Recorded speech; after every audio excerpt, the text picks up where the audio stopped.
بسم اللہ الرحمن الرحیم۔ السلام علیکم۔ میرے شوہر اب مجھے بہت کم وقت دیتے ہیں اور زیادہ تر وقت اپنی ماں کے ساتھ گزارتے۔ وہ کمینہ جسے میں اپنا شوہر سمجھتی تھی، میری ساس کو بے ہوش کر کے کسی اور لڑکی کو روم میں لا کر اس کے ساتھ۔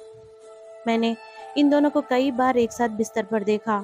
میں نے اپنے شوہر سے طلاق کی درخواست دائر کی۔ طلاق کے 1 سال بعد میری ملاقات ایک اور لڑکے سے ہوئی۔ ہم دونوں ایک دوسرے کے قریب آ گئے اور پھر اس آدمی نے بھی۔ میں 42 سال کی ہوں، 2 بار طلاق یافتہ عورت، میرے کوئی بچے نہیں ہیں، میں اپنے والدین کے ساتھ رہتی ہوں۔ میری کہانی ایسی افسوسناک ہے کہ شاید لوگ یقین نہ کریں، لیکن اس بے رحم ظالم دنیا نے مجھے غموں کے سوا کچھ نہیں دیا۔ جب میں 24 سال کی تھی، جب میں شہر میں کام کر رہی تھی، پھر میری ملاقات ایک شخص سے ہوئی جو ہماری کمپنی میں کام کرتا تھا۔ وہ مہاراشٹر سے تھا۔ ہم دونوں بہت اچھی طرح سے مل گئے اور پھر وہ میرے گھر آنے لگا۔ میرے گھر والے کھلی سوچ رکھنے والوں میں سے تھے، اسی لیے اس کے آنے جانے پر کوئی پابندی نہیں تھی۔ ہم دونوں اب بہت قریب آ چکے تھے اور میں اس کے ساتھ 2 بار حاملہ بھی ہوئی تھی، لیکن شادی سے پہلے بچہ پیدا کرنا ہمارے معاشرے میں اچھا نہیں سمجھا جاتا، اسی لیے مجھے 2 بار اسقاط حمل کروانا پڑا۔ اب ہمارے درمیان صرف ایک مقدس رشتہ تھا جسے لوگ شادی کہتے ہیں، اور کچھ عرصے بعد ہم دونوں اس شادی کے مقدس بندھن میں بھی بندھ گئے۔ میرے گھر والے اس شادی کے لیے تیار تھے، لیکن اس کے گھر والوں نے شادی سے انکار کر دیا، لیکن وہ لڑکا اپنی بات پر ڈٹا رہا اور ہم دونوں شادی کے اس مقدس بندھن میں بندھ گئے۔ میں اپنے سسرال گئی، لیکن مجھے عزت نہ ملی۔ ہم دونوں کی زندگی ریل کی طرح چلتی رہی، اور کچھ عرصے بعد میرے سسر کا انتقال ہو گیا اور میری ساس اب بالکل اکیلی تھی۔ میں نے اپنے شوہر سے کہا کہ وہ اپنی ماں کا خیال رکھیں، کیونکہ میری ساس مجھے پسند نہیں کرتی تھی، پھر بھی مجھے اس کی فکر تھی۔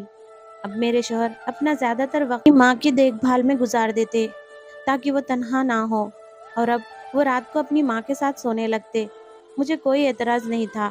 1 سال اسی طرح گزر گیا۔ میرے شوہر اب مجھے بہت کم وقت دینے لگے اور زیادہ تر وقت اپنی ماں کے ساتھ گزارتے۔ ایک رات میں بیدار ہوئی اور اپنی ساس کے کمرے سے کچھ آوازیں سنی۔ گھر میں اندھیرا تھا اور میں نے آہستہ سے اپنے کمرے کا دروازہ کھولا اور اپنی ساس کے کمرے کی طرف چل دی، جس میں ایک کھڑکی تھی اور کھڑکی کھلی ہوئی تھی۔ میں نے آہستہ سے اندر جھانکا تو دنگ رہ گئی۔ وہ کمینہ جسے میں اپنا شوہر سمجھتی تھی، میری ساس کو بے ہوش کر کے کسی اور لڑکی کو روم میں لا کر اس کے ساتھ منہ کالا کر رہا تھا۔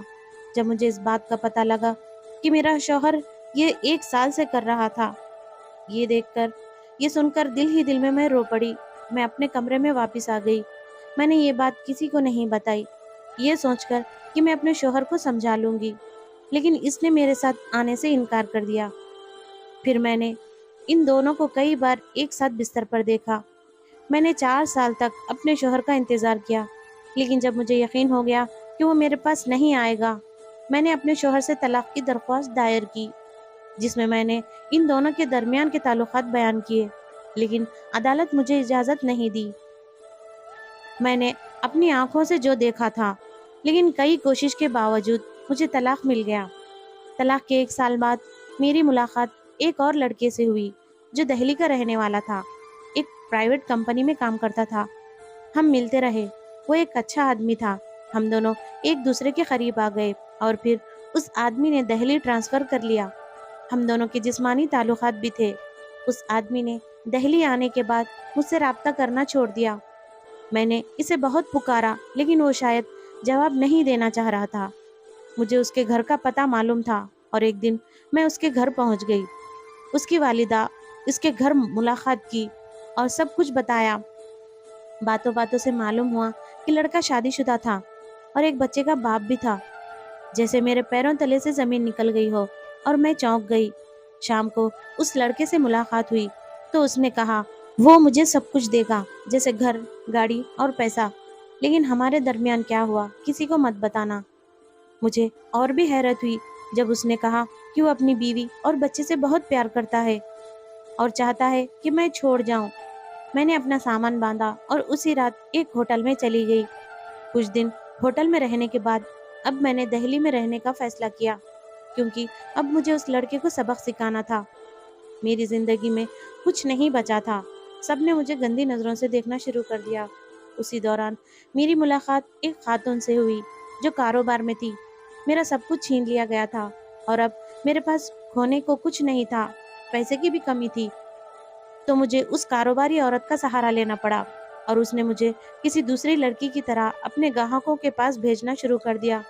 1 سال تک پیسے کمانے کے بعد میں نے دہلی کے اس لڑکے کو بلایا اور اس سے ملنے کو کہا۔ آج میں نے اسے ہوٹل بلایا تھا۔ وہ میری چمک دمک دیکھ کر حیران رہ گیا۔ اس دن ہم دونوں ایک بار پھر ایک دوسرے میں الجھ گئے، لیکن میں انتخاب کی آگ میں جل رہی تھی اور اب میں نے اس کی بیوی کو بلایا اور اس کے بارے میں بتایا اور میں چلی گئی۔ اس دوران میں انٹرنیٹ چیٹ پر دہلی کے ایک اور لڑکے سے ملی۔ دونوں نے ایک دوسرے کو فون نمبر دیے۔ میں نے اسے اپنے بارے میں سب کچھ بتایا، سچ کہا۔ اس نے شائستگی سے کہا کہ اس دنیا میں سب مرد ایک جیسے نہیں ہوتے۔ اس کا اتنا کہنا تھا کہ میرے منہ سے مردوں کے لیے گالیوں کی بارش ہونے لگی۔ وہ سنتا رہا اور جب میں خاموش ہو گئی تو اس نے کہا، اگر تمہارا ختم ہو گیا ہو تو کیا میں کچھ کہوں؟ میں نے کہا، میرا کہنے کا مطلب تھا کہ آج تک مجھے کسی مرد نے عزت نہیں دی۔ اس نے کہا، ایک کام کرو، تم میرے گھر آؤ، میں تمہیں اپنے گھر پر سب سے ملواؤں گا۔ شاید میں نے خود کو کھو دیا تھا، لیکن وہ بہت پیار سے بات کر رہا تھا۔ ہم دونوں نے تقریباً 1 گھنٹہ بات کی، پھر اسے شاید کسی کام سے جانا پڑا تو وہ چلا گیا۔ اگلے دن صبح میں نے اس سے کہا کہ آج کہیں لنچ کرنے چلتے ہیں۔ چھٹی کا دن تھا اور وہ گھر پر کام کر رہا تھا۔ اس نے کہا، آج نہیں، اور میں نے فون رکھ دیا۔ تھوڑی دیر بعد میں نے اسے دوبارہ فون کیا کہ مجھے بہت بھوک لگی ہے۔ اس نے کہا، تم ایک کام کرو، تم میرے گھر آؤ، میں نوکرانی سے کہتا ہوں کہ وہ تمہارے لیے بھی کھانا بنائے۔ کیا مجھے واقعی تمہارے درخواست پر آنا چاہیے؟ اس نے کہا، ہاں۔ میں 2 بجے اس کے گھر پہنچی۔ اس نے مجھے اپنی ماں اور بہن سے ملوایا۔ اس نے مجھے اتنی عزت دی، شاید میں وہ دن زندگی میں کبھی نہیں بھول سکتی۔